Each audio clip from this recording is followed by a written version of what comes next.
İnsan Allahı tanımağa çalışır. Paralel insan özünü tanımağa çalışır. Bu ikisi arasında əlaqə var sizə görə? Necə var əlaqə? Mütləq var, mənada var. Əlbəttə əlaqə var. Da bunun ən uca səslənən, yaxşı, dolğun, siqlətli deyən Əli əleyhissalam deyib ki, kim özünü tanısa, o Rəbbini tanıyar. Mən ərəfə nəfsəhu fəqat ərəfə Rəbbəhu. Özə demir Allahını tanıyar. Bizdə belədir ki, məsələn, Allah deyəndə Allah ümumi bütün sifətlər Allahda cəm olub. Amma məxsusi deyəndə ki, Rəbb, Allahın Xaliq adı da var, yəni yaradan. Rəbb adı da var. Rəbbin içərisində Xaliq də var. Rəbb sözü tərbiyyət sözündəndir, tərbiyyət verən. İnsanı yaradıb, başlı-başına buraxmayıb. Ona tərbiyyət verir, onu becərdir, bağban misalı. Və həmişə də mövzular Allahı tanımaq Rəbb sifətinin üstündə olur, nəinki Xaliq. Çox adam bilir ki, istərsiniz mənə bir yaradan bir varlıq var. Hər nədir adı. Mənə bir yaradan varlıq var, biri ana təbiət deyir, birinə hərə bir ad qoyur. Amma Allahın o rububiyyət sifəti ki var, hətta Quranda da deyir ki, mən sizin Rəbbiniz deyiləm, Rəbbiniz. Demir Allahınız, demir Xaliqiniz, öldürən, dirildən, Allahın nə qədər sifətləri var da, adları var. Məhz Rəbbi deyir, Rəbbi becərdəndir. Çünki biz bəzən Rəbb adını unuduruq. Yəni, onun o xüsusiyyətini, onun o sifətini unuduruq. Elə bilirik ki, elə işi biz görürük. Və hər bir adam səhər açılan, axşamıycan, nə iş ki görüb, axşam fikirləşsin. Mən nə planlar qururdum? Nəticədən nə oldu? Bizə ancaq plan qurmaq qalır da, Allah istəyən olur. Biz Rəbb adını unuduruq bəzən. Elə bilirik ki, işi özümüz düzüb qoşuruq, işi özümüz həll eləyəcəyik. Bəzən bununla gəlir, insan özünə arxayınçılığı olur. İnsan özünə güvənməlidir, mütləq mənada. Amma bilinməlidir ki, hər işi becərdən Rəbbidir. Buna bənzər bir söz nəyə? Biz toxumu ancaq yerə bastırırıq. Bizim bağbanın işi nədir? Toxumu yerə bastırmaq. Oradan onu düzəldib çıxartan Allahdır. Ona görə Rəbb sifəti odur ki, kim özünü tanısa, özünü, Rəbbini tanımış olur. Onu yaradıb, ona tərbiyyət verəni tanımış olur. Və insan o ki, qaldı Allahı tanımağa, Allahı tanımaq mümkün deyil. Bilsin nəyə görə? Biz məhdud varlığıq. Allah isə qeyri-məhdud varlıqdır. Bir məhdud varlığın, qeyri-məhdud varlığı fəhm eləməyi, tanımağı, anlamağı, bu mümkündür, bu absurd bir şey. Amma hiss eləyə bilər. Əhsən. Amma nə var burada? Burada bir incə bir məsələ var ki, o hiss eləyir ki, insan hiss edir ki, məni yaradan var, məni tərbiyyət eləyən var, yəni cücərdən, becərdən var məni və mənə nəzarət eləyən var. Və məni hansısa bir aləmdən bu aləmə gətirib, bu aləmdən başqa bir aləmə aparan bir ali varlıq var. Bunu insan hiss eləyir. Buna deyərlər tanımaq, mərifətullah. Yəni, bəli, insan özünü tanısa, özü içərisini, o başlayır onun Rəbbini tanımaq, öz Rəbbini tanımağa. İlahidən gələn hər, belə deyim, bir hissi insan ilham hesab eləyə bilər və nəfslə o ilahi təkan arasındakı fərq nədir? Ki, insan o öz nəfsi ilə Allahdan olan o bir təkanı, o mesajı bir fərqləndirsin. Onun, məsələn, dini terminlər var da, hər bir sahənin özünün məxsusi termini var. Məsəl üçün, çəkilişdədir, motor, nə bilim, nə falan, belə olmur. Hər sahədə bir termin, bir jargon var. Dini termində sizin dediyiniz məsələyə Allahdan gələn fikirlərə, Allahdan gələn İlham deyərlər. İlham. Amma o nəfsdən düz gələn ona vəsvəsə deyərlər. Adı belədir də, o termin olaraq belədir. İndi onu sonra hər sahə özünə məxsus işlədir, bir cür işlədir də. Biri deyir, məsəl üçün, egoya qapandım, yalançı kimliyimin səsi.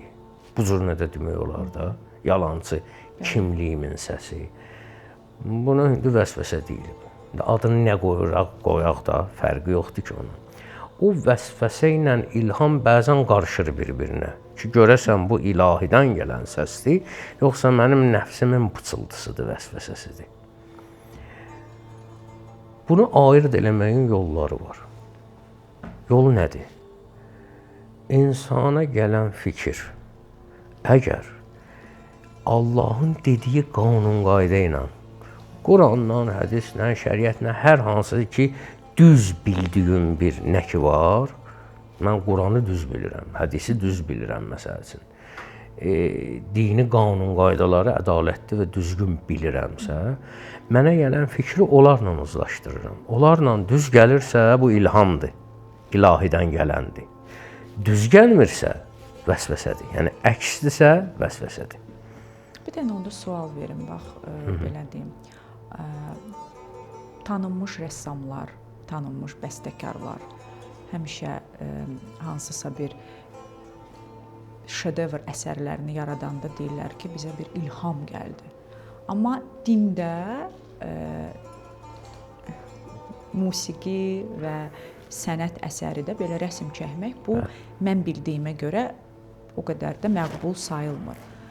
Yox, elə bir şey, indi yoxdur elə bir şey. Bu vəsvəsə ilə ilhamın onda bax burada fərqi nə oldu?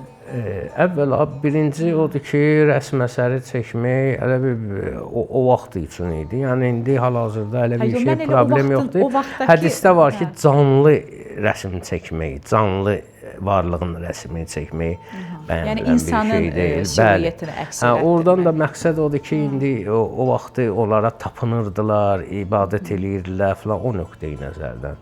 İndi kimdə şəkil çəkib ona ibadət eləyən, yəni belə. Amma əla kulli hal nə olursa olsun, indi bunda bizim işimiz yoxdur. Əsas deyilişdən gedirsə söhbət, bir bəstəkar bir mahnı bestələdi. Dedi ki, mənə ilham gəldi. İndi onu nə desin, axır onun adını ilham qoyub deyir də. Həvəs deyir də, o həvəsdir, həvəs gəldi. Şairlər deyir, mənə təbim gəldi, təb gəldi mənə.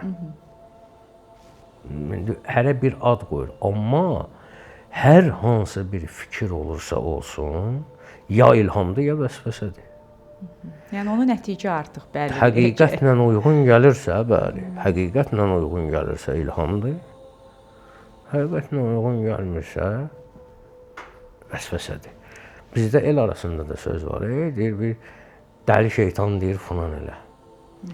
Əslində, bu dolayısıyla inkarın inkarı özü bir təsdiqdir də. Şeytan fərli söz deməz, ağıllı şeytan.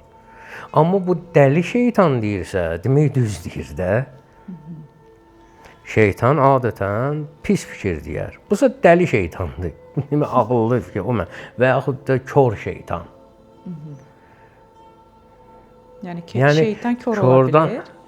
O mənada yox. Yəni, bəsirəti kör olan, yəni ki, kör şeytandır da bu. Deyir ki, belə ilə.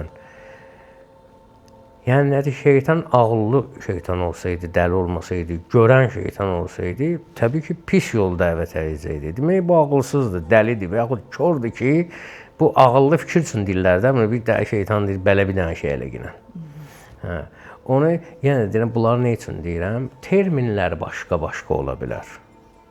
Amma hər hansı bir fikir gəlirsə gəlsin, Allah bəyənən düzgün fikirdirsə, ilhamdır. Məsəl üçün, ondan da üstünü var, vəhiy deyərlər ona. Birbaşa o artıq, tək Peyğəmbərə aiddir o. Məsəl üçün, Allah Teala, nəinki bəndəyə, Allah Teala dedi ki, biz bal arısına vəhiy elədik. Artıq bu, bilirsiniz nədir?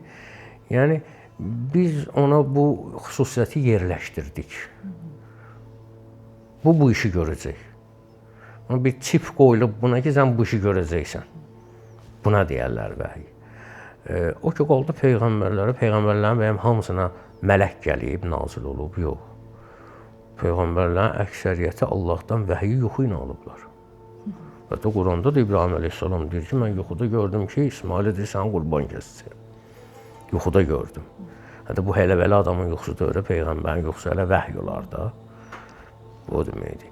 Hər hansısa mesaj ki gəlir, Musa peyğəmbər Allahla danışdı. Necə Allahla danışdı, nə deməkdir? Yəni bu məcazi mənada da Allahla danışdı. Məsəl üçün tutalım, zeytun ağacından səs gəldi.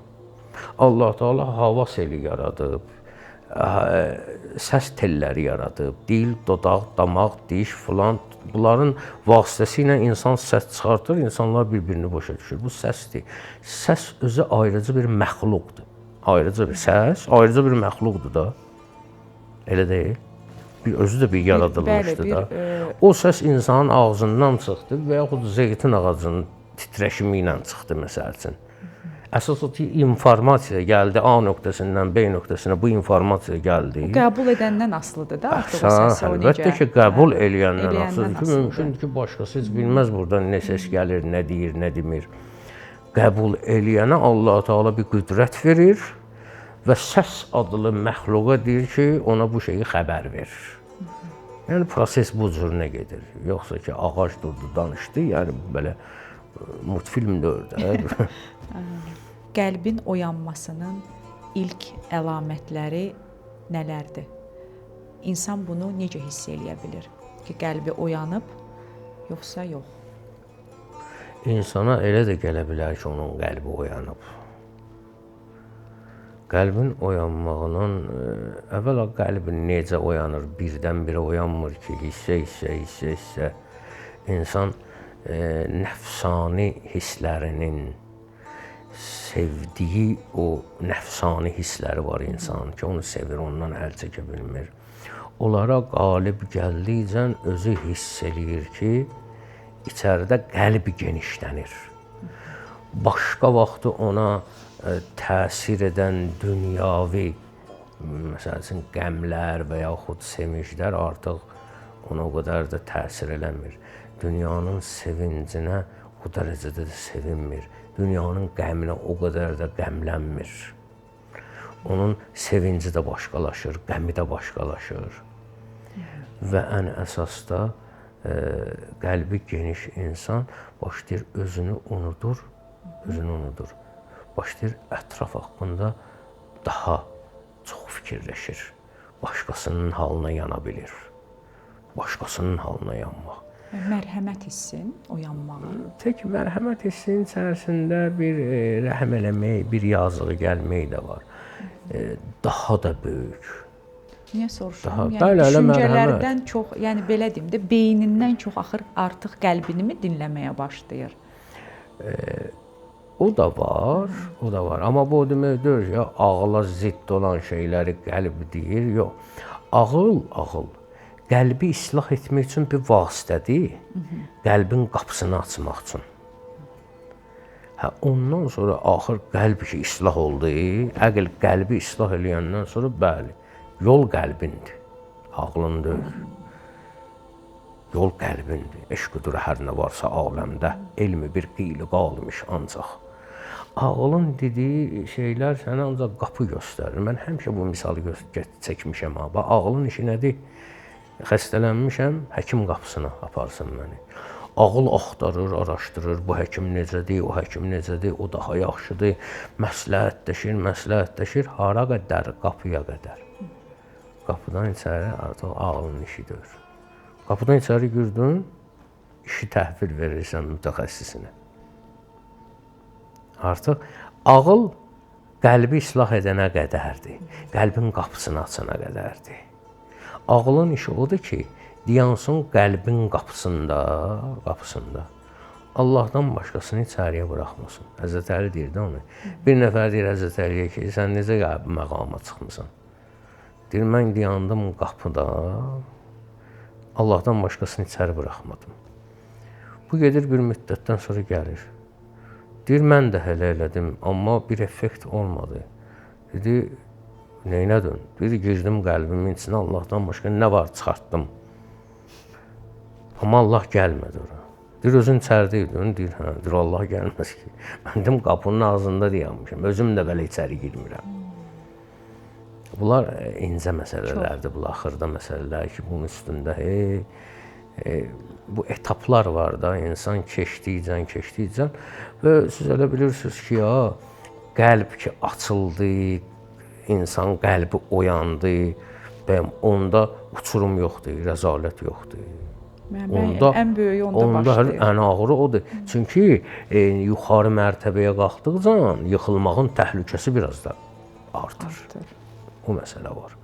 Məhərrəm ayıdır indi. Danışdıqca belə bir sualım yarandı avtomatik. Kərbəla faciəsi beynin məhsuludur, yoxsa qəlbin? Təbii ki, qəlbin məhsuludur. Qəlbin məhsuludur. Kərbəla, məsələn, biz faciə deyirik də ona.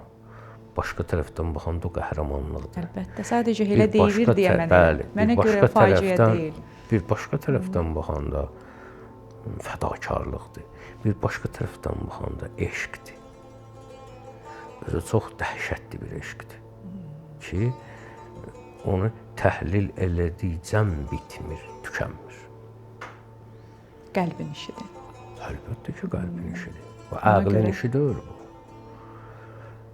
Əql tamam başqası. Mən məsələn misal çəkək bir dənə deyim ki, həmişə bu misal çəkmişəm. Uşaq vaxtı futbol oynayırsan, ayağın qanıyır filan, heç xəbərin yoxdur. Elə belə vaxtda səsin basar aləmi.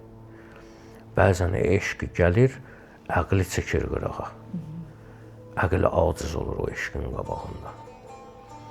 Və ələl xüsusda ki, təbii ki, ilahi eşqdən gedir söhbət, ha? İlahi eşqdən gedir söhbət. Hüseyn İbn Əlinin ətrafında 72 nəfər səhv eləmirəmsə. Belə rəmz, rəqəm olaraq rəmzi, bəli. Siz daha yəqin dəqiq bilirsiniz bütün. Onların da hamısını sizcə qəlb aparırdı, yoxsa? Mütləq mənada. Əks təqdirdə çox adam yaxınlaşırdı gedəndə İmam Hüseynə. Ki, biz də istəyirik sənlə gedək. Hərəyə bir söz deyirdi. Get filan yerdə filan işin var, get onu həll elə gələrsən. Biri gəldi qoşulmağa, dedi ki, filan şəhərdə sənin verəcəyin var, borcun var. Ged onu ver, təmizdən o işdən sonra gəl yenə. O gedənlər var idilər, ha. Onun ətrafında olanlar. Burada bir dənə incə məsələ var. İmam Hüseyn Allah yolunda qurban gedirdi. Yəni canını fəda eləyirdi, amma Allahın yolu təmizlənsin, aydınlansın, cəmaata əyan olsun. Çünki xəbər çatdırmaq çətin idi də o vaxtı. Həqiqəti bir nöqtədən o nöqtəyə çatdırana təhrifata uğrayırdı. Məsələ budur ki, İmam Hüseyn dinin yolunda, din yolu aydınlansın deyə canını qurban verir. Amma diqqət edin, onun ətrafında nə qədər adam varsa, onlar canlarını İmam Hüseynin yolunda qurban verirlər. Dinən necə? İmam Hüseyin yolunda necə? Ki, vuruşum mən bu qoşuna qalib gəlim. Mümkün olan bir şey deyil, 72 nəfərsiz, belə qoşunla necə qalib gələsiniz? Məsələ budur ki, özdə müharibə bir yerdə olmayıb, yəni necə bir yerdə, qoşun şəklində olmayıb, bir-bir çıxıblar. Bir-bir. O bir-bir çıxmaqdan məqsəd nə idi? Onsuz da İmam Hüseyni öldürəcəklər. Amma mən vuruşuram onlarla, biraz vaxtı uzadıram ki, biraz gec öldürsünlər. Yəni İmam Hüseynin ömrünə bir ömür qatıram. Onu ilə fəxr eləyirdilər. Onlar ölümə çıxırdılar orada. Və gücü çatan qədər vuruşurdu ki, vaxtı dartsın. Ki, Allah kərimdə bəlkə nəsə oldu. Amma ən azından heç olmasa da belə, Allah qabağında heç olmasa mən deyim ki, mən sənin yer üzərində hüccətvi nə eləmişəm, gücüm çatan qədər qorumuşam. Bu mövzu haqqında bəzən çox belə müzakirələr gedir. Məsələn, siz indi vurğuladınız ki, o 72 nəfər Hüseyn İbn Əli Allah yolunda gedirdi. 72 nəfər Hüseyn İbn Əliyə görə o zidd deyil dinə ki, kiməsə görə. Yəni Allah yolunda ölməmək, bəndə yolunda ölmək. Əksinə. Onu açardı zəhmət olmasa. Bütün dava qırğınlar elə bunun üstündədir. Həmən sualı mən sizə verim. İblis vaxtında Allaha ibadət eləyirdi, eləmirdi? Əvvəl eləyirdi, Eləyirdi. Adəm yaranana qədər. Bəli. Adəm yarananda İblis Allaha ibadət eləməkdən boyun qaçırdı, yox. Adəmə ibadət. Allah dedi ki, Adəmə səcdə elə. Özdə səcdə ya. Yaxşı, Adəmə itaət elə. Adəmi özündən üstün bil. Adəmi sev. Sevmədi. Bax, dava bunun davasıdır. Mənim egonun. Bəli. Bu məsələdir ki, biz Allahı sevməyimizi necə bildirə bilərik? Ancaq sevginin yolu budur. Səni sevəni sevməliyəm. Bax, bunun üstündədir bütün dava qırğın. Ay Allah, mən səni sevirəm. Amma ya Adəm mənlikdir. Öyle şey var. Əsl sevginin göstəricisi budur ki, mən sevdiyim bir varlığın sevdiyini sevməliyəm. Başqa yolu yoxdur. Başqa yolu uçurumdur. Şeytanın yoludur. Eyni cavabı dünən belə bir söhbət oldu. Mən əsaslandırıram ki, eşqim nədən irəli gəlir, nədən qaynaqlanır? Mənə qarşı tərəf bir arqument gətirir ki, hədislər. Hədislərdə, yəni ki, Peyğəmbərin buyurduğu hədislərdə belə bir faktor yoxdur da, belə deyək ki, kiməsə mən Qurandan misal bəndəyə, getirdim. yəni ki, mən də qarşılıqlı da, yəni artıq burada bu polemikalıdır. Mən o qədər bu mövzu narahat eləyir həqiqətən. Mən sadəcə sual, bax, bu sizə də vermək istəyirəm ki, Peyğəmbər əleyhissalam öz nəvəsinin məzarını, əgər nəvə onun özündən əvvəl dünyasını dəyişsəydi də, yəni həyatdır da o, ziyarət eləməyəcəkdi. Əgər dünyasını dəyişsəydi Peyğəmbər sağ olanda, Hüseyn ibn Əli, uşaq vaxtında, 10 yaşında, nə bilim, Peyğəmbər onun məzarını ziyarət eləyəcəkdi də, sevdiyi nəvəsi kimi. Və bu sünnət olacaqdı ki, bunu eləyibdi. Peyğəmbər gedib nəvəsinin qəbrini ziyarət eləyib. Yəni, indi bu problemi mən başa düşə bilmirəm. Niyə onu gedib ziyarət eləmək və yaxud da o məzara getmək bu boyda problem yaradır? Peyğəmbərin nəvəsini. Biz, bax, bu sual verirsiniz, o inkar eləyən adam ki var, bu ziyarəti filanı, ona bu sualı niyə verək ki? Filan şey olsaydı, filan olardı, bu yenə sual altında qalır. Niyə elə deyirik ki, Peyğəmbərimiz əmsi Həmzəni dəfələrlə ziyarət eləyirdi. Şəhid olub da Həmzə. Əmsi də Həmzəni ziyarət eləyirdi. Biz buna nə sözümüz? Bu da var axı. Anası dünyasını dəyişəndə uşaq idi. Amma ağladı və bir neçə kəlmə, hətta Rovza fasonda o cürlə bir şeylər dedi. Şeir formasında. Və ən çox da Həmzəni çox ziyarət eləyirdi. Qəbrin üstündə hətta ağlayırdı. Bu tarixdə fakt var axı, özdəki bütün təriqətlərin, məzhəblərin qəbul elədiyi kitablardadır bu şeylər. Bizim mövzumuz o deyil, deyək, filan cild, filan səhifə, filan, yəni o deyil məsələn. Amma fakt var da, indi inanırsan, inan, həm də ki, bir insan bir qəbri ziyarət eləməyi harda oldu ki, insan Allahı unutdu, getdi, qəbrə tapındı, belə şey var. İndi hansı zamanda yaşayırıq? Yəni, çatdırmaq istəyirəm ki, biz imamlarımızı da Peyğəmbərimizə görə sevirik. Ki, Peyğəmbərimizin o sevdiyi nəvəlsi Hüseyn məndəndir, mən Hüseyndən. Yəni, ondan da əlavə bir məsələ var axı. Ondan əlavə budur ki, Peyğəmbər vacib buyurub ki, mənim əhl-i beytimi sevin. Quran deyir, Məvəddətə fil-Qurba məsələsi ki, ey Peyğəmbər, əgər sənə desələr ki, bu işin müqabilində biz sənin üçün neyniyəyik, yəni sən bizə Peyğəmbərliyi eləmiş, yol göstərmişsən. Deyirəm ki, mənə heç nə lazım deyil, yaxınlarıma sevgidən başqa. Özdə bir neçə yerdə gəlir ki, mənə heç nə lazım deyil, mən bunu Allah üçün eləyirəm. O biri tərəfdə mənə heç nə lazım deyil, amma dediklərimə əməl eləyin. Yenə mənə heç nə lazım deyil. Yaxınlarıma nə edin? Sevgi göstərin. Zahirdə baxsan ayrı-ayrı şeylərdir. Hə, bəs sənə heç nə lazım deyil. Gah desən belə elə, gah desən belə elə. Amma burada bir incə məsələ var. Bunu misal kimi aydın eləyək. Elə bil ki, müəllim gəlir, təmənnasız dərs deyir. Deyir ki, sizdən mənə heç nə lazım deyil. Amma bir şərtim var. Dərsə gəlin gedin. Dərsi oxuyun. Dərsdə sakit oturun. Başqa səslənsə də, amma bir şeyə qulluq eləyir də, yəni sənin özün üçündə bu şeylər. Mənə bir xeyri yoxdur bunun. Bu tapışırdığım şeylər var ha, yaxınlarımı sevin. O sevgi sizi düzəldəcək. İnsan yaxşını sevməklə yaxşı olur. Əsas söz bu deyil. Yaxşını sevirsən, yaxşı olursan. Bunların da tövsiyəsi ki, yaxşını sevin də. Çünki bunlar yaxşıdırlar. Bizim ədəbiyyatımızda da, məsəl üçün, farsında xub sözü yaxşı deməkdir. Hə? Məsələn, klassik ədəbiyyatımızda xublər deyəndə, yaxşılar deyəndə, o silsilə nəzərdə tutulur. Deyir, Sabir rəhmətli deyir, Xosrovi hüsn əzizim, sən imişsən tacı. Xosrov padşahlıqdır, hüsn gözəllik.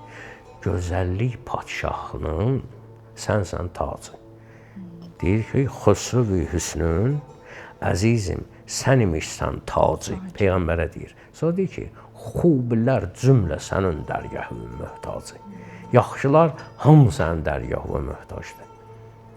Bu yaxşı deyəndə digər məsumları deyir və hər kəsin də Peyğəmbərə bağlılığı var deyə bir söz necədir? Yaxşını sevmək lazımdır. Üstə gəl, yaxşını sevəni sevmək lazımdır. Yaxşını sevənin də sevmək lazımdır. Bu zəncirvarı olmalıdır ki, dünya nicat tapsın, yoxsa dünya nicat tapmayacaq. İnsanlar yaxşını sevməsə, nicat tapmayacaqlar. İnsanların çoxunun axirətdə ağır sorğu-sualı bu olacaq. Falan kəs yaxşı idi, niyə onu sevə bilmədim? Bizim işimiz lap pisdir. Sevmədin dedi. O məsələ var idi, yumurtlamadın. Falvun öşüydün. Sevmədin, niyə öldürdün? Çünki yaxşını sevməmək, yaxşını əslində öldürmək deməkdir. Haqqına girmək deməkdir. Yaxşını sevərlər. Sevmirsənsə, haqqına girirsən. Peyğəmbərimizdən hədis var idi, insan bilmədiyi şeyin düşmənidir. Bilmədiyin şeyi qurdurursan, işığı falan, tox vuracaqsan hədə. Sən onu da xərab eləyəcəksən. Özün də xərab olacaqsan. Bu qanun deyil. İnsan əvvəl yaxşılığı görməlidir, tanımalıdır, yaxşı nədir, pis nədir. Ondan sonra onu sevməlidir. Sevgi də fədakarlıq tələb edir. Gərək özü də yaxşı olmalıdır ki, yaxşını tanıya bilsin, sevə bilsin. Yox, indi məsəl üçün əvvəli lazımdır ki, ola bilər ki, indi hələ bilmirsən yaxşı nədir, pis nədir. Əvvəl heç olmasa bil yaxşı nədir, pis nədir. Sonra yaxşını sev, biləsən ki, bu yaxşıdır. Ona xidmət elədikcən yaxşılaşacaqsan. Söz məni çox tutdu. Yaxşını sev. Bu çox maraqlı sualdır. Kərbəla hadisəsinin ən böyük məğlubu kimdir? Kərbəla hadisəsində ən böyük məğlub təbii ki, qarşı dünyapərəstlər məğlub oldular. Onlar zatən məğlub idilər dünyanı seçəndə. Amma qarşı tərəfin biraz araşdırmaq lazımdır. Hansı kateqoriya adamlardılar? Bir dəstə adamlar var ki, onlar meydanda döyürdülər. Onlar pərdə arxası mənfi qəhrəmanlardır, pərdə arxası.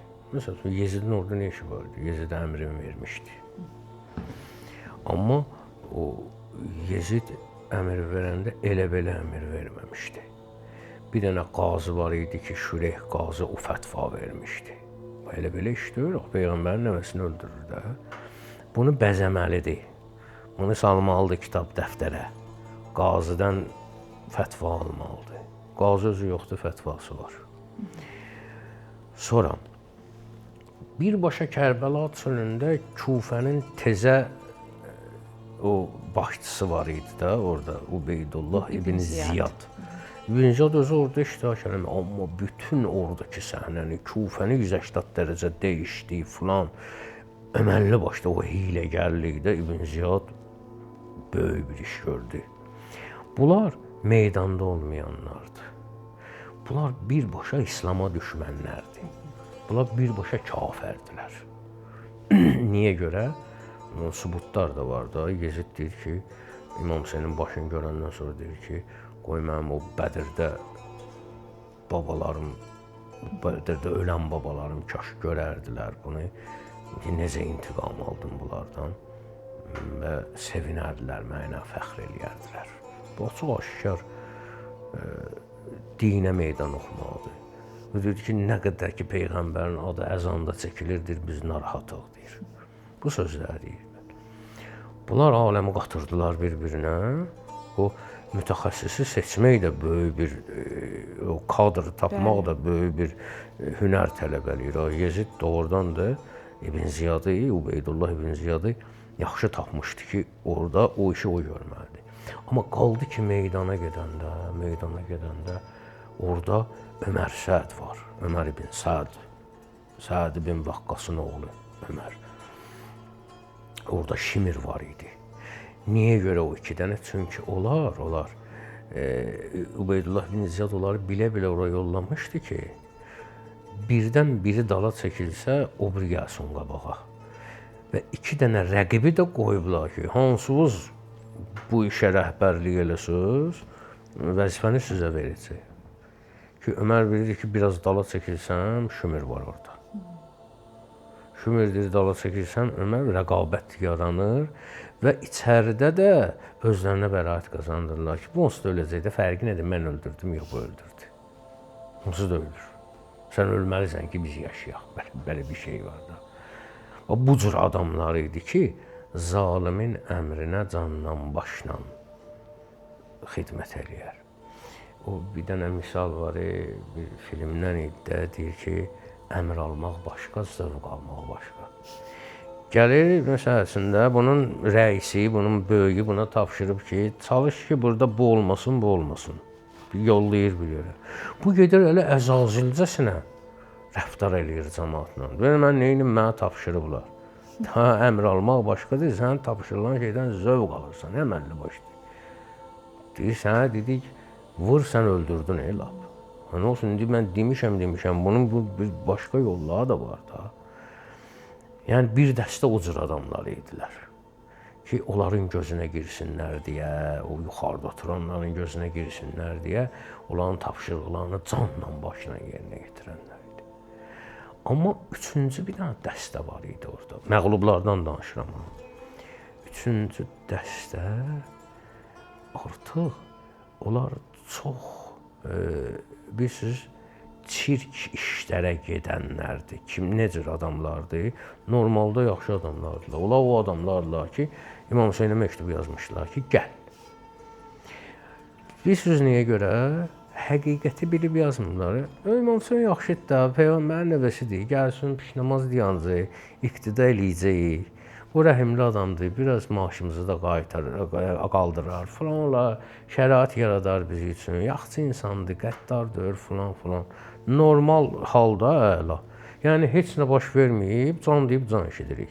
Elə ki, nəsə fitnə oldu, onda bilinir də, insan bir dənə ayağı tapdalayım, görüm, neynəyəcəksən mənə, əgər hisslərindirsəm, sənə ilə döyərsən mənə, onda iç üz açılır vəziyyət dəyişəndə də. Və o cür adamlar idilər ki, onların dini, imanı ancaq dillərində, ağızlarındadır. Yəni, hər şey əladır, yola geyirək. Biraz çətinlik oldu, burunlayacağım mən bu adamı. Və onlar da o vəziyyəti dəyişdilər. Ubeydullah ibn Ziyad filan bu vəziyyəti dəyişdi, o adamlar çöndülər. Oradalar ki, hökumət deyir ki, öldür Hüseyni, onsuz da öldürəcəklər. Biz də nə bilim, biri həqiqətən uydu bu şeyə, pulavlara ki, biz sənin üçün belə eləyəcək. O biri dedi, qorxuram, balalarım var, tutarlar məni, balalarımı incidərlər. O biri deyir, mən xəstəm var, xəstəmə baxıram. Biri dedi, kreditim var. Hərə bir şey bir dənə bəhanə gətirdi, bəli, bugünkü bəhanələrdə. Hadisələr dəyişir, amma xasiyyət o əsas o kök qalır yerində də. Bəli, adlar dəyişir. Hərə bir cür formada biri deyir ki, yox mən vurmayacağam, hələ yəb dayanaram orada, yox onu vurmaram. Amma məqam düşəndə sən xeyr ola dayanmısan. Bu cür nə? Müxtəlif o xırdalarda artıq bunlar çirk işlər görənlərdir. Bunlar kütlədir. Kütlə də belədir ki, kütlədə də belə bir xüsusiyyət var da.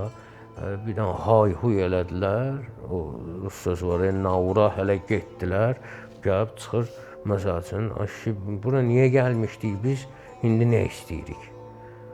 Məqsəd başqa idi, qalxdılar, hayla, küylə getdilər, çatdılar, məsəl filan yerə, birdən-birə şuar dəyişdi. Məsəl üçün, Qarabağ, məsəl üçün, Qarabağa azadlıq filan gəldi, azadlıq, arada biri qışqırdı, Allahu Ekber, buna bir dənə dini don giyindirdilər. Bir dənə gicin biri qışqırdı ki, məsələn, istefa, ham başladı, istefa, nə dəxli var, onunla nə əlaqəsi var? Yəni, kütlədə var da bu şeydə, balaca. Ona görə kütləvi məsələlərdə həmişə ehtiyatlı olurlar ki, təxribat törənməsin də. Yəni, məqsədin nədir? Məqsədin budur ki, bu işi görəsən. Bunu normal görgünən də. Amma bilə-bilə o bulamacaya çöp soxanlar var ki, hələ dəyişdirirlər ki, başqa yerə məcrası geçsin söhbəti. Kütləni bu cür idarə edən adamlar var idi orada. Bəzən anladırlar ki, yox, gedirik, qabağını alacaq ki, bura gəlməsin filan. Necə gəlməsin? Dala da qayıtmağa qoymurlar, mühasirəyə alıblar. İş işdən keçəndən sonra ki, müharibə ki başladı, o onu vurdu, bu bunu vurdu. Qan ki gördün, gözün qan tutdu, daha onda bilinmir kim nə deyil, kim nə deyil. Bu yandan da başlayırlar ki, onsuz da boğulacaq da, hələ biz vuruşmasaq, biz eləməsək, başqaları eləyəcək, sonra bizi incidəcəklər bu formada, bu cür məsələlər.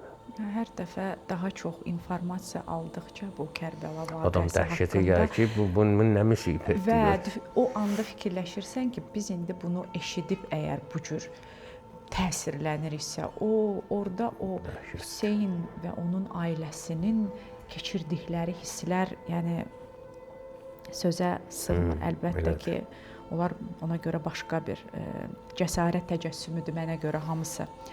İnsan Allahı onun müəyyən istiqamətdə yönəltdiyini necə anlaya bilər ki? Allah onu yönəldir. Yəni ümumiyyətlə bu yol tək başına gediləsi yol deyil. Bu yolu Allah Teala özü bilə-bilə belə eləyib ki, tək başına getməyəsən. Əvvəla Peyğəmbər yollayıb. Peyğəmbərin də öz nümayəndələri olub. Axı, hansı sahədir ki, insan başına götürsün, geçsin? Hansı sahə var elə? Maşın sürmək istəyirsən, mütləq təlim keçməlisən. Bunun bu tərəfi var, bunun nəzəriyyəsi var, bir də praktikası var. O, biz yezda deyirdilər də. Məsələn, gedib bir nəzəriyyəsindən imtahan verirsən, bir də praktiki imtahan orada. Hər sahənin özünün mütəxəssisi var və mütəxəssisin tövsiyələri var. Bütün sahələr belədir. Varmı elə bir sahə ki, onun mütəxəssisi olmasın və yaxud da ki, mümkün və əlləli xüsus. Adi bir dənə maşındır, nə bilim, gedirsən, harasa bir xırda bir şey, mebel alırsan, verdim sənə mebeli, ged indi bunu yığ. Bu mütəxəssisi gəlib yığmalıdır da. Bu cür şeylər üçün ki, o qədər mən misal çəkmişdim, bir dənə dönər zakaz verir, nə qədər burada şeydir ki, duzunu belə elə, istiyotunu belə elə, mayonesini belə elə, nə bilim, sveysini belə elə, salonusunu belə. O qədər bir dənə üstündə şeylər yaradırlar ki, indi sən Allah'a gedən yoldur. Götür elə səllimi, Allah mənim ürəyimdədir, mən Allah'ı sevirəm, bir dağıdıyam, hələ şey yoxdur. Hər şeyin bir qaydası, adabı var. Allah Füzuliyə rəhmət etsin, deyir, gəzmə ey köllüm quşi qavfil fəzahi eşqdə. könlümün quşu. Eşqin fəzasında qəflətdə xəbərsiz gəzməklə. Gəzməyi könlümün quşu qafil fəzayı eşqidə. Çün bu səhranın güzərgahlarda min səyyadı var. Burada bizə nə qədər ovçu var? Adi bir A nöqtəsindən B nöqtəsinə gəlsən, Waze-lə gəlsən ki, bir qabaqda polis var, nə qabaqda nə bilim radar var, orada maneə var, burada təhlükə var. Sən əbədi həyata gedən yoldur bu, əbədi səadətə aparan yoldur. Bunu eləmişik bilirsiniz necə? Allah mənim ürəyimdə deyir, mən Allahı sevirəm. Mən də Allah xoşbəxt eləsin, get də belə. Axı insan anlamalıdır ki, hər yolun bir mütəxəssisi var. Bu sualı nədən sual verdiniz ki, insan necə bilə mütləq mütəxəssislə zad olmalıdır. Əlaqə olmalıdır ki, o ona yol göstərməlidir. Sizin kim olub mütəxəssisiniz həyatda? Bizim də ustadlarımız olub da, indi ibtidaidə biri olub, məsəl üçün, sonra qalxdıqdan biri. İlk əvvəlindən mənim babam mənə öyrədib, yəni Quranı, filanı, yəni o savadlı adam olub. Hə, o öyrədib. Ondan sonra da yavaş-yavaş bilirsiniz necədir? Hər kəs, hər ağıllı söz deyən, hər yaxşı bildiyim, hər ağıllı bildiyim, hərədən bir şey öyrənirsən də, əzizdir ki, həvəsin olsun. Əzizdir ki, düzgün düşünə biləsən. O bayaq dedim, ağıl səni düzgün qapıya yönəlsin. Bu məntiqlə gedirsən, ta ki, gəlsən bir yerə çıxırsan. Ki, artıq o həqiqi qapını tanıyırsan və oradan da yol açılır. Allahın göndərdiyi işarələri görməməyimizin səbəbi nədir? Və onları necə görək? Ki, Allah bizə işarələr göndərir. Bizim dinimiz təfəkkürün üzərindədir. Baxın, digər peyğəmbərlərdə möcüzə olub da, məsəl üçün, İsa əleyhissalam ölü dirildirdi. Bəli. Musa əleyhissalamın əsası, nə bilim, suyu yardı, əjdahaya döndü, nə istəyir eləyir bunun üçün qoyur. Bu möcüzələri görüb dinə gələnlər ki var idi ya. Onlar bir dənə sehir gördülər, qeyri-adi bir əcaib bir şey gördülər, dindən çıxdılar. Amma heç eşitmirsiniz ki, bizim peyğəmbərimiz, nə bilim, qeyri-adi də neysə, yox, bizim peyğəmbərimizin möcüzəsi Qurandır. Kəlimə, söz, sözün möcüzəsi və söz hara dirənir? Təfəkkür. Və peyğəmbərimizə birinci əmr gəlib, Quran nazilində, oxu, kitab verməyib, deyir, oxu. Bunu düşünmək lazımdır ki, sualımız nə idi? Ki, Allah bizə hansı işarələri göndərir ki, biz görmürük, bütün onları necə işarələr, o oxu var idi ya, bütün işarələrə bax. Günəşin çıxmağına, günəşin batışına. Quranda bir söz nə qədər deyir, bax da, filan şeyə bax da, görmürsən filan şeyi. Deyir, toxumu görmürsən, siz əşirsiniz, onu becərdən mənəm. Bu su işlədirsiniz, baxın, görün, suyu hardan, necə gəlir su. Bütün hər şeyə diqqət elə, hamısı əslində mesajdır, hamısı. Amma bəzən olur ki, məxsus ümumi mesajlar var, bax, Quranda da müraciətlər var, ya eyyuhən-nas, ey insanlar, hamısı. Ya eyyuhəl-ləzinə amənu, ey iman gətirənlər, addenlər. Ya ulul-əlbab, ey ağıl sahibləri. Bax, bu cürünə müraciətlər var. Və gedirsən, getdiyin yerdə bir adam çıxır qabağa, deyir ki, sən hara yeyirsən? O hara gedirsən, elə bir dənə intonasiya ilə deyir, ya elə bir dənə ixlasla dayanırsan, getdiyin yolu fikirləşmirsən. Ümumiyyətlə bu gedirsən, sən hara gedirsən? O hara qaçırsan, cəmaət bizə baxır, biz Cənub şəhərində deyirik. Ya bu hara gedirsən sən? Deyirsən, kimsən marketə gedirəm. Ha, onu demirəm, ümumiyyətlə hara gedirsən. Qəribə bir şey, bir dostumuz var idi, atasının xaricdə təhsil alırdı dini. Atası rəhmətə getdi, gəldi dəfninə çata bilmədi. Dayanıb, indi qapının ağzında cəmaat demirlər, dəvət eləyirlər. Bu da cəmaata deyir ki, gəlin qapı açıldı. Nə qədər qapı açıldı, gəlin girin içəri. Bu ev üçün demir, bu əslində tövbə qapısını. Yəni kişi öldü, tövbə eləmədi dünyasını. Nə qədər qapı açıldı, o tamam başqa söz deyir. İndi tutan tutur da. Onu tutmaq üçün də Allahın elə mesajı bu idi ki, Allah Peyğəmbərə Quran verdi. Quran sözdən ibarətdir. İnsan gərək sözə qiymət versin. Dünyada ən bahalı şey sözdür. İnsan sözə qiymət versə, bütün mesajları tutacaq. Söz canlıdır axı. Bəli, bayaq dediyiniz səs məsələsi. Bəli. Sözün Səs sözü çatdırır. Sözü söz çatdırmaq səslərdən ibarətdir axı. Bəli. Əsas o sözün özüdür, o məna. İnsan sözə qiymət verəndə insanın özü də qiymətli olur, sözü də qiymətli olur. Çünki ən sonuncu Peyğəmbərin ən böyük möcüzəsi sözdür, Qurandır. İnsan sözə qiymət verəndə artıq söz səs demək deyil, ha. Səsə ehtiyac olmur. Sözə yaxşı qiymət verən işarələrdən də anlayır. Bir böyük ustad olub, tələbələri ilə gedirmiş, Şərq ölkəsində də gedir, köhnə vaxt olur, maşın zad vaxt olmur. Görür bir dənə uzun qulaq gedir yüklə, birdən gözü sataşır ona, səmtini dəyişir. Uşaqlar görür, müəllim, ustad səmtini dəyişdi, bunlar düşür bunu dayacan. O eşək hara gedirsə, bu da düşür dalıcan gəlir. Uzun qulaq gəlir, bir yerə çatır, qapıdan çıxırlar, onun yükünü götürürlər. Uzun qulaq bir dənə gərnəşir, gərnəşəndə bir dənə də fırlanar, kişiyə də baxır elə. Kişi başlayır ağlamağa. Billah ki, sənə nə oldu bu uzun qulaq, nə ağlayırsan, nə məsələ? Dedi ki, onun bir missiyası var idi, bu yükü buradan apardı ora. O yük də kitabı idi, mən ona görə getdim Nazan. O boşaltdı yükünü, gərnəşdi, rahatlaşdı, baxdı mənə ki, vay sənin hal var. Bu kitablar hamısı sənin üstündə, çiynində, beynindədir. Sən bunları necə təhvil verəcəksən, mən missiyamı yerinə getirdim. Sənin bu qədər boynunda haqlar var ki, çatdırmalısan bunları, deməlisən, cəmaata yaşatmalısan. Onun üçün ağlayıram ki, o uzun qulaq ola. Yükünü boşaltdı, rahatlaşdı. Mən yükümü necə boşaldacağam? Yəni bu mükəlləfiyyət ki, gəlib mənim boynuma, mən bunu sizə çatdırmalıyam. Ağır məsələdir, Allah da Peyğəmbərə deyir ki, çatdır.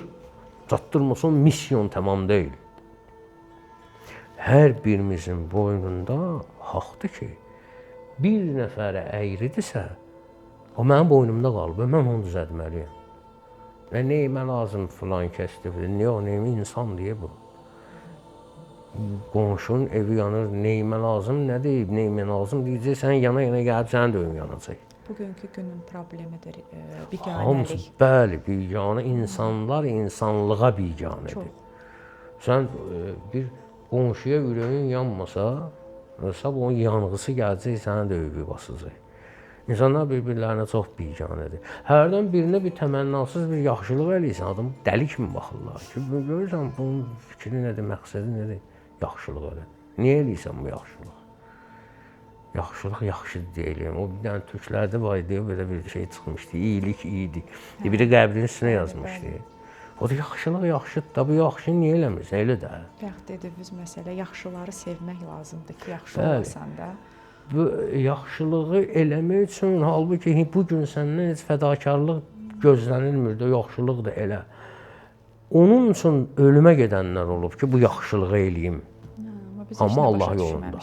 Amma Allah yolunda. Təəssüf ki, və sonda müasir insanın ən böyük xəstəliyi nədir?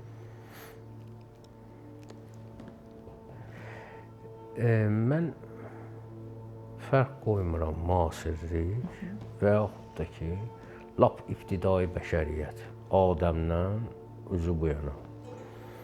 Bir dənə xəstəlik var əslində. Və bütün günahlar bir şeyin üstündə gəlir. Adama deyərlər ki, qəribə gəlir, o nədir o xəstəlik? Bayaq dini terminləndirsə, təkəbbür, dini terminlə. İndi bu müasir terminləndirsə, ego, mənəmçilik. Sual verirlər, insanla Allah arasında olan pərdə nədir? Deyir, mən, egoda, mən. İmam Sadiqdan soruşub. Deyir, bəs çarəsi nədir? Deyir, Allah qabağında özünü fəqir bilmək. Allah qabağında özünü gücsüz bilmək. Çünki insan gücsüz biləndə özünü istərsiniz Allaha sığınır. Sığınanda birləşirsən oraya. Bir dənə damcı gəlir düşür dəryaya. Çevrilir orada özü də dərya. İnsanların bütün, nə müasiri, nə keçmişi, bütün günahların kökü gəlir, bir dənə təkəbbürün üstünə çıxır. Adam deyər ki, məsələn, necə təkəbbürün? Məsələn, qeybətin təkəbbürlə nə əlaqəsi var? Qeybəti kiminsə xoşuna gəlməyən adam üçün eləyirsən. Onu aşağılamaq istəyirsən, özün yuxarıda olasan. Onu aşağılayırsan. Bir adamı sevməmək özü də təkəbbürdən irəli gəlir. Hansı günahı deyirsən? Sən şərabı götür, sən qumarı götür. Bu şərab var, məsəl üçün, neysə ləzzət eləyir. Mən var da burada, ego var da, mənə ləzzət eləyir. Hətta ən bədbaxtçılığı odur ki, bəzi insanların ibadəti də təkəbbürdəndir. Ki, mən ibadətdə rahat oluram. Sözə bax, rahatlanıram, təbiyyətlə bütövləşirəm, Allahla bütövləşirəm. Nə qədər mən olar, mən nədir? O, bunu sındırmaq üçün fədakarlıq lazımdır. Egonu sındırmaq üçün. O məni yığışdırırsan, o. Ancaq o. Ancaq o. Bu Şəms Təbrizi ilə Cəlaləddin Rumide olur. Deyir, qapını dör. Deyir, kimdir? Deyir, mən. Cəlaləddin Rumi qapını dör, Şəms Təbrizi deyir, kimdir? Deyir, mən. Deyir, mən sənə aşiq bilirdim, səndə mən var. Sözə bax. Nə deyirsin, qapını dörsün, desin sənsən. Deyir, məlidir mənəm də. Yəni ki, bu məcazi mənada deyir ki, yəni insan o məni aradan aparsa, o qalacaq da. Nə gözəl. Sonda arzu edirəm ki, biz hər birimiz o mənimizi üstündə işləyək və bayaq dediyimiz kimi həmişə sözümüzün gücü olsun. Çox sağ olun ki, gəldiniz. Allah razı olsun. Təşəkkür edirəm sizə. Sağ olun.